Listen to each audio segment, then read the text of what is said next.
Hi everyone, how are you all. I hope आपको videos अच्छे लग रहे हैं। कोई भी टॉपिक जो आपको प्रॉब्लम दे रहा है, जो आपको टफ लग रहा है, आप कमेंट बॉक्स में डालते रहो।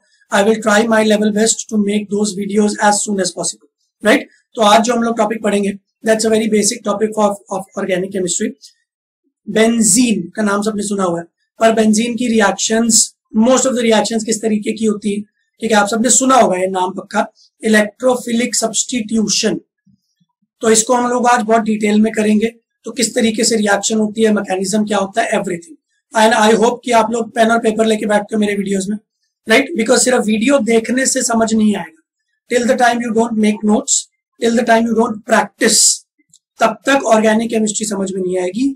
एक मेरे टीचर, मतलब 15-20 साल पहली बात बता रहा हूँ, जब मैं खुद स्टूडेंट हुआ करता था, राइट, तो मेरे टीचर ये बोलते थे, विच आई बिलीव, कि ऑर्गेनिक केमिस्ट्री ना एक्चुअली मैथ्स की तरह होती है। जैसे मैथ्स में पढ़ पढ़ के नहीं, कर करके समझ में आता है, वैसे ऑर्गेनिक में ना सिर्फ वीडियो देख देख के समझ में नहीं आएगा। तो जैसे मैं वीडियो बना रहा हूँ, ठीक है, मैंने कोई चीज बोली, आप वीडियो पॉज कर दो और सोचो कि ये बात सही है या नहीं।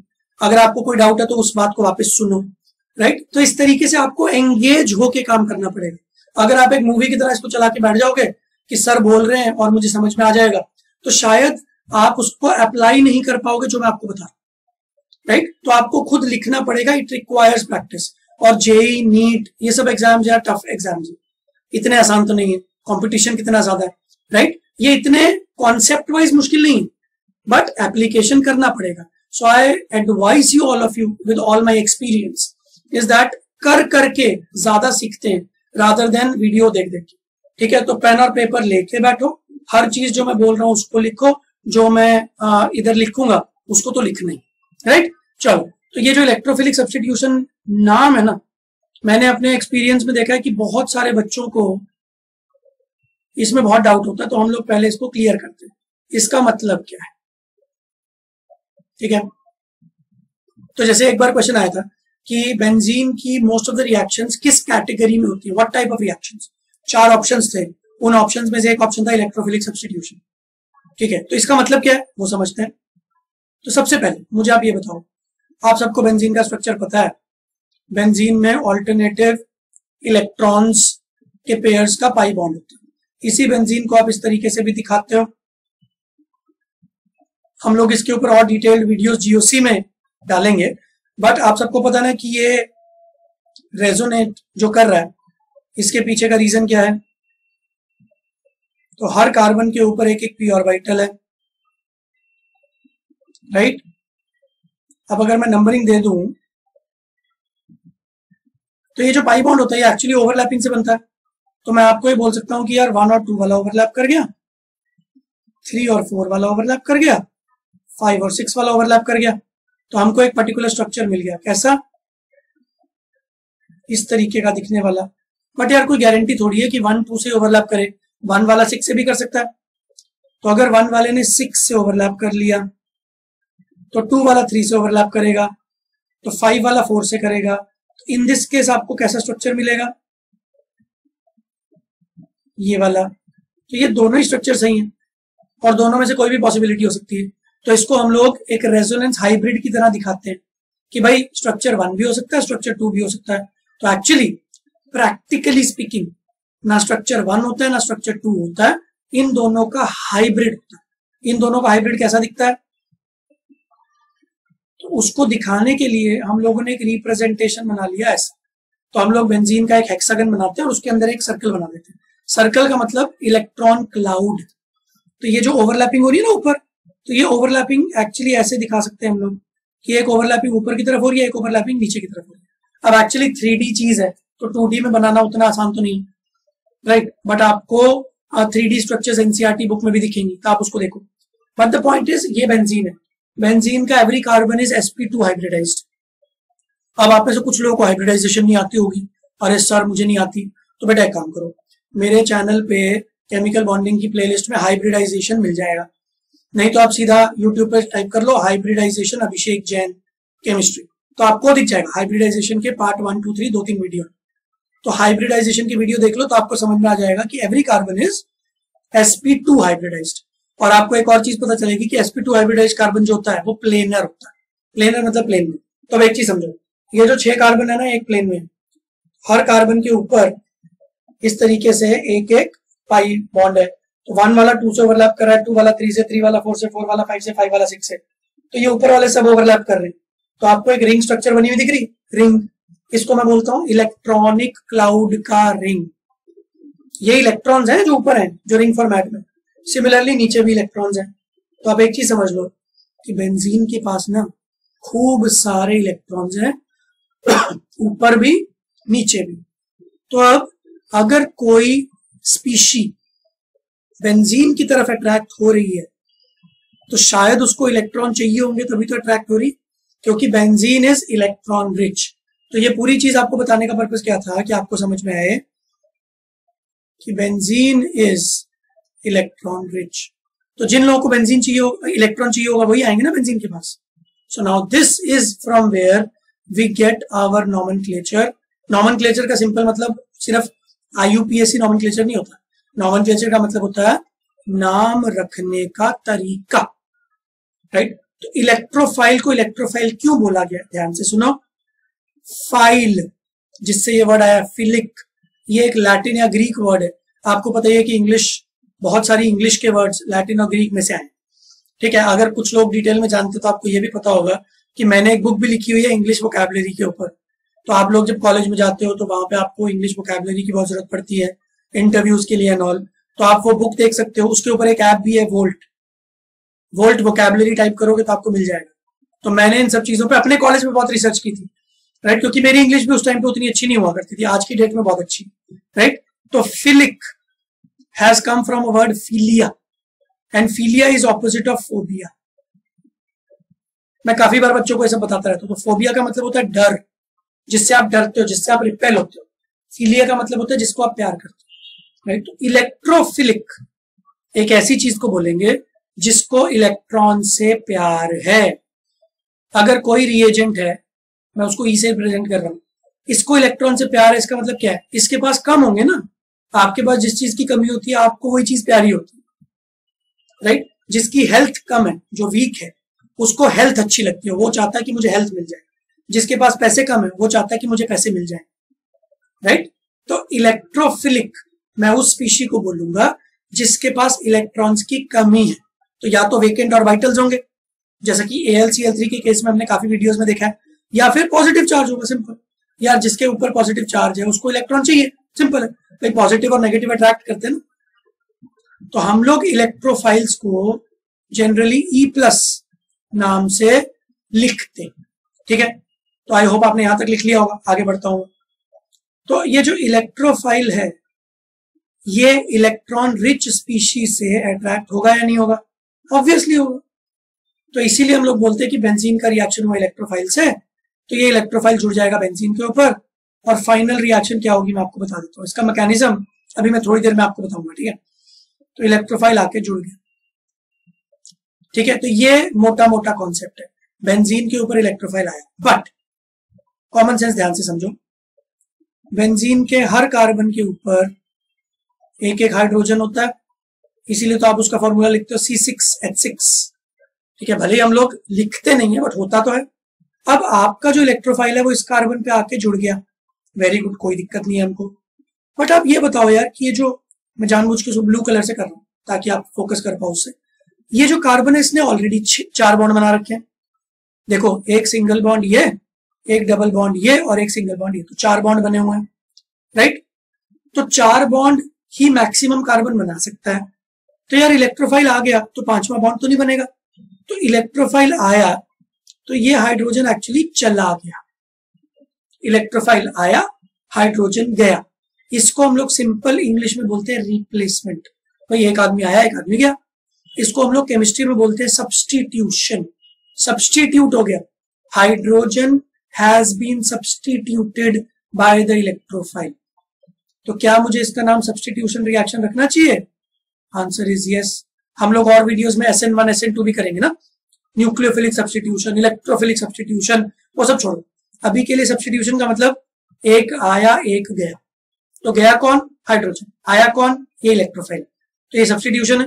और मैंने अभी थोड़ी देर पहले आपको बताया था कि इस रिएक्शन में इलेक्ट्रोफाइल के साथ रिएक्शन हो रही है तो इसको इलेक्ट्रोफिलिक बोलेंगे।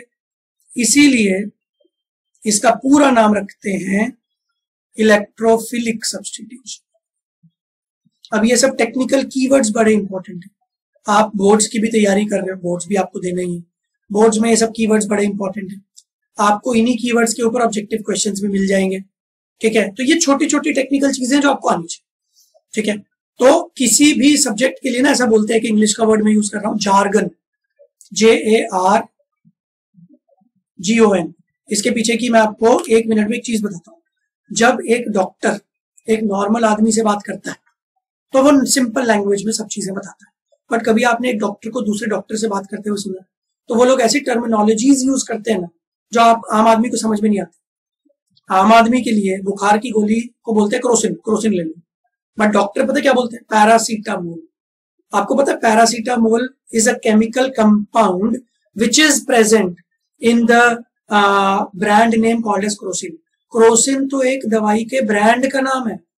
उस क्रोसिन के अंदर जो सॉल्ट होता है, केमिकल सॉल्ट, उसको पैरासीटामोल बोलते हैं। बट हम लोग नॉर्मल लाइफ में क्या बोलते हैं, भाई क्रोसिन ले लो, क्रोसिन ले लो। अंडरस्टूड। तो जो जार्गन होता है ना, जार्गन का मतलब क्या होता है, स्पेशल टर्मिनोलॉजी जो सिर्फ उस फील्ड के लोगों को ही पता होती है, जो पढ़ने वाले लोग हैं, राइट। तो हमारा जो फील्ड है ना, IIT JEE नीट, जिसमें हमको केमिस्ट्री पढ़नी है, तो केमिस्ट्री के भी कुछ जार्गन है, कुछ टर्मिनोलॉजी है, कुछ टेक्निकल वर्ड्स है।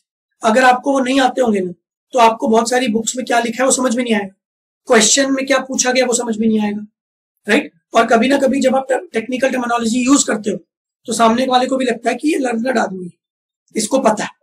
तो वो टेक्निकल टर्मिनोलॉजी का एक टर्मिनोलॉजी है इलेक्ट्रोफिलिक सब्स्टिट्यूशन। लेमैन के लिए सिंपल इलेक्ट्रॉन्स की तरफ पॉजिटिव चार्ज आ गया, बट जब आप इसको लिखते हो, कभी बोर्ड्स में लिखोगे या कहीं लिखोगे, तो अगर आप इलेक्ट्रोफिलिक सब्स्टिट्यूशन लिखते हो तो एक इंप्रेशन पड़ता है, और इंप्रेशन की वजह से नंबर अच्छे आते हैं बोर्ड्स में। इसके ऊपर भी मैं डिटेल डिस्कशन आपसे करूंगा। काफी बच्चों को डाउट होता है कि सर जेई की तैयारी और नीट की तैयारी के साथ बोर्ड की तैयारी कैसे करें, राइट। बोर्ड का मतलब स्टाइल कुछ और है, जेई का कुछ और है, तो मैं इसके ऊपर भी एक सेपरेट वीडियो बनाऊंगा, ठीक है। बट अभी के लिए इलेक्ट्रोफिलिक सब्स्टिट्यूशन का मतलब आपको समझ में आ गया, वेरी गुड। अब इसको थोड़ा और डिटेल में समझते हैं, ठीक है, कि ये इलेक्ट्रोफाइल आया तो हाइड्रोजन गया कैसे, क्या सिस्टम बना, क्या हुआ, राइट। तो उसको देखते हैं सर ना। ये जो 1 सेकेंड, ये जो अपना बेंजीन है, बेंजीन एक एरोमेटिक कंपाउंड है। आप सबने एरोमेटिसिटी का नाम सुना होगा, मैं इसके ऊपर भी जीओसी में बहुत सारे वीडियोस लेके आ रहा हूं। एरोमेटिसिटी एक ऐसी चीज होती है जो किसी कंपाउंड को बहुत ज्यादा स्टेबल बना देती है, और मैं किसी भी कीमत पे एरोमेटिसिटी को डिस्टर्ब नहीं करना चाहता। एरोमेटिसिटी मतलब कॉन्जुगेशन, ये सब जीओसी के पार्ट्स। कॉन्जुगेशन का सिंपल मतलब है ये जो इलेक्ट्रॉन्स एक दूसरे की तरफ ऐसे घूमते रहते हैं ना, ये इधर चला गया, ये उधर चला गया, ये उधर चला गया, ऐसे घूमते जा रहे हैं, इसको एरोमेटिसिटी बोलते हैं। और इसको मैं डिस्टर्ब नहीं करना चाहता। इसका मतलब ये है, अगर आपने कोई कंपाउंड देखा, मान लो एक रैंडम कंपाउंड में बना रहा हूं, उसमें 2 ही डबल बॉन्ड है, तीसरा है ही नहीं, तो आप ये देखो, ये वाला बॉन्ड इधर शिफ्ट हो जाएगा, ये वाला बॉन्ड इधर शिफ्ट हो जाएगा, बट यहां तो कोई बॉन्ड ही नहीं है शिफ्ट होने के लिए, तो एरोमेटिसिटी डिस्टर्ब हो गई। मैं इसको बोलता हूं कि अच्छी खासी बनी हुई चेन डिस्टर्ब हो गई, ठीक है। तो केमिस्ट्री में ये चेन डिस्टर्ब होना एक अच्छी बात नहीं होती है, इससे स्टेबिलिटी बहुत ही कम हो जाती है, और मैं किसी भी कीमत पे स्टेबिलिटी से कॉम्प्रोमाइज नहीं करना चाहता, राइट। अब ये मैंने आपको क्यों बताया, जरा ध्यान से समझो। हमारे पास एक बेंजीन है, बेंजीन में खूब सारे डबल बॉन्ड्स हैं और हाइड्रोजन के साथ बॉन्ड्स बने हुए हैं। हमारे पास एक इलेक्ट्रोफाइल है, इलेक्ट्रोफाइल को नेगेटिव चार्ज चाहिए अटैच होने के लिए, तो फॉर अ टाइम बीइंग ये बॉन्ड इधर शिफ्ट होता है, फॉर अ टाइम बीइंग। इसको इलेक्ट्रोमेरिक इफेक्ट बोलते हैं। जैसे इंडक्टिव इफेक्ट होता है, हाइपर कॉन्जुगेशन होता है, मीजोमेरिक इफेक्ट होता है, वैसे इलेक्ट्रोमेरिक इफेक्ट भी होता है। क्या होता है कि किसी स्पीशी की प्रेजेंस में आपका डबल बॉन्ड अगर शिफ्ट हो रहा है, तो डबल बॉन्ड शिफ्ट हुआ तो क्या हुआ, यहाँ पे नेगेटिव चार्ज आ गया, यहाँ पॉजिटिव चार्ज आ गया। इसको और डिटेल में और बहुत सारे वीडियोस में देखेंगे, बट डबल बॉन्ड शिफ्ट होता है तो एक नेगेटिव एक पॉजिटिव। अब ये वाले नेगेटिव ने मान लो इस पे अटैक कर दिया, ठीक है, तो क्या हुआ, ये हमारा बेंजीन बेंजीन के 2 डबल बॉन्ड अभी भी वैसे ही हैं, बट एक डबल बॉन्ड टूट चुका है। इस डबल बॉन्ड के ऊपर इलेक्ट्रोफाइल आ गया, इसी डबल बॉन्ड के ऊपर हाइड्रोजन भी है, इस बगल वाले कार्बन के पास हाइड्रोजन है और यहां पे है पॉजिटिव चार्ज। तो मैं इसको बोलूंगा स्टेप 1। तो इलेक्ट्रोफाइल को देख के बेंजीन बड़ा खुश हुआ कि चलो रिएक्ट करते हैं, बॉन्ड बनाते हैं। उसने अपने एक डबल बॉन्ड को एक तरफ शिफ्ट किया, एक तरफ नेगेटिव आ गया, एक तरफ पॉजिटिव आ गया, राइट। मैं आपको एक बार और दिखा देता हूँ कैसे होता है। अगर सी डबल बॉन्ड सी के एक डबल बॉन्ड को आप शिफ्ट करते हो तो ये थोड़ी देर बाद ऐसा दिखेगा, जिधर इलेक्ट्रॉन शिफ्ट हो गए वहां नेगेटिव, जिधर से शिफ्ट हुए वहां पॉजिटिव, ठीक है। तो नेगेटिव वाले ने तो इलेक्ट्रोफाइल पे अटैक कर दिया तो वो तो खुश हो गया, बट ये जो दूसरा कार्बन था इसके ऊपर अभी पॉजिटिव चार्ज है। तो एक तो पॉजिटिव चार्ज है, दूसरी बात ये जो डबल बॉन्ड थे इनका जो पूरा चेन बना हुआ था, ये जो मैंने आपको अभी सिखाया, क्या आपको दिख रहा है यहाँ पे 2 ही बॉन्ड बचे हैं। तो यार चेन टूट गया, और चेन टूटना एक अच्छी बात नहीं। शॉर्ट टर्म के लिए भले ही ठीक है, बट लॉन्ग टर्म के लिए तो अच्छी बात नहीं। ये बिल्कुल वही बात हो गई, आप लोग इतनी मेहनत क्यों कर। अगर आप लोग 10th के बाद कॉमर्स ले लेते तो आपकी लाइफ कितनी आसान हो जाती, आपको कुछ ज्यादा पढ़ना नहीं होता। बट आप लोग विजन रखते हो, आपको पता है कि कॉमर्स में भी बाद में जाके सीए करना पड़ता है। 90% लोगों को पता ही नहीं होता कि कॉमर्स में सीए के अलावा ज्यादा ऑप्शंस नहीं है। अगर आप सिंपल बीकॉम कर लोगे तो आपको कोई लाइफ में ऑप्शन नहीं मिलेंगे। तो आपका विजन क्या था कि अगर मैं अभी थोड़ी मेहनत कर लूं 11th-12th में तो मुझे बाद में बहुत फायदा मिलेगा। हो सकता है आपके कुछ दोस्त अभी मस्ती कर रहे हैं बट उनको बाद में बहुत मेहनत करनी पड़ेगी। तो आपने एक विजन रखा कि अभी की थोड़ी सी मेहनत और बाद का बहुत ज्यादा फायदा। तो बेंजीन भी यही सोच रहा है कि चलो इस डबल बॉन्ड को तोड़ देते हैं, नेगेटिव पॉजिटिव ले आते हैं। अभी थोड़ा सा अनस्टेबल हो गया सिस्टम, ठीक है, बट बाद में फायदा होना चाहिए। तो ये जो अनस्टेबिलिटी आई है, ये जो चेन ब्रेक हो गई जो मैंने यहाँ पे आपको दिखाया, ये वापस से ठीक भी तो करनी है। अगर ये जीवन भर ठीक ही नहीं हुई तो ये तो प्रॉब्लम हो गई, राइट। तो अभी ठीक कैसे होती है ध्यान से देखना, मैं यहाँ करके दिखाता हूँ और उसके लिए मैं थोड़ा सा चीजें यहाँ से इरेज कर लूँ। तो अब देखो क्या हुआ, ये पॉजिटिव चार्ज जो इस कार्बन पे मुझे हटाना है और मुझे यहाँ पे ना एक डबल बॉन्ड लेके आना है। यहाँ अगर आप डबल बॉन्ड ले आओगे तो क्या होगा, इस कार्बन को देखो जरा, इस कार्बन को देखो, इस कार्बन ने तो पहले से ही बॉन्ड बना रखे 4। मैं इसको ब्लू कलर से रिप्रेजेंट कर रहा हूं। ये ब्लू वाले कार्बन ने पहले से 4 बॉन्ड बना रखे हैं। अगर आपने ऊपर से एक डबल बॉन्ड बना दिया तो इस कार्बन की तो प्रॉब्लम हो जाएगी, इसके तो 5 हो गए और 5 बॉन्ड किसी कार्बन के हो नहीं सकते हैं। तो ये कार्बन एक बहुत ही स्मार्ट मूव करेगा, ध्यान से देखना है क्या करता है। तो मैं जरा ऊपर इसको थोड़ा बड़ा बड़ा बना के दिखाता हूं। तो जिस कार्बन पे एक इलेक्ट्रोफाइल जुड़ गया है उस कार्बन का मूव क्या होगा, ठीक है। बाकी सब जगह तो डबल बॉन्ड्स हैं ऑलरेडी। वो कार्बन अपने, इनफैक्ट मैं इसको थोड़ा इस तरीके से बनाता हूं कि यहां पे मुझे हाइड्रोजन दिख रहा है और यहां पे मुझे इलेक्ट्रोफाइल दिख रहा है, बात तो वही है। तो ये जो कार्बन है ना, ये अपने हाइड्रोजन को H+ के फॉर्म में रिलीज करता है और इस बॉन्ड को इधर शिफ्ट करवा लेता है। इससे 2 फायदे होते हैं। पहली बात तो जो चेन टूट गई थी, जो रेजोनेंस हो रहा था, जो कॉन्जुगेशन हो रही थी, वो ठीक हो गई। तो इससे क्या हो गया, ध्यान से देखो, कंपाउंड वापस ऐसा ही बन गया, ठीक है। और बस एक डिफरेंस हुआ, यहाँ पे जो हाइड्रोजन आपको दिख रहा था, हाइड्रोजन की जगह आपको इलेक्ट्रोफाइल दिखना शुरू हो गया। और जिस कार्बन पे इलेक्ट्रोफाइल था आया था उसी कार्बन से हाइड्रोजन जाएगा, तो तभी तो सब्स्टिट्यूशन बोलोगे। तो जिस कार्बन पे इलेक्ट्रोफाइल आया उसी कार्बन से हाइड्रोजन गया, ठीक है। और उस हाइड्रोजन के जाने के बाद जो कार्बन और हाइड्रोजन का डबल बॉन्ड यहाँ बना हुआ दिख रहा था, ये देखो मेरा कर्सर दिख रहा होगा, ये डबल बॉन्ड शिफ्ट हो गया यहाँ पे, तो यहाँ पे एक डबल बॉन्ड आ गया। तो वो कार्बन हाइड्रोजन का जो सिंगल बॉन्ड था वो शिफ्ट होकर नीचे आया और उसने डबल बॉन्ड बना दिया। अंडरस्टूड। तो इसीलिए अपने को ये कंपाउंड मिला। और इस कंपाउंड को हम लोग कैसे लिख सकते हैं, सिंपल ऐसे, राइट। तो इसको हम लोग बोलेंगे इलेक्ट्रोफिलिक सब्स्टिट्यूशन। ऐसी बहुत सारी रिएक्शंस ऑर्गेनिक में, नाइट्रेशन, सल्फोनेशन, ठीक है, सैंडमियर, पता नहीं कितनी रिएक्शंस, ठीक है, जिसमें इलेक्ट्रोफाइल बनता है और वो बेंजीन पर अटैक करता है। मैं बेंजीन की बहुत सारी रिएक्शन आपको करवाऊंगा, बट बेंजीन की 99% से ज्यादा रिएक्शन में यही होगा कि भाई एक इलेक्ट्रोफाइल बनेगा, वो बेंजीन पे अटैक करेगा, बेंजीन के जिस कार्बन पे वो इलेक्ट्रोफाइल आएगा उसी कार्बन से एक हाइड्रोजन चला जाएगा, दैट्स इट।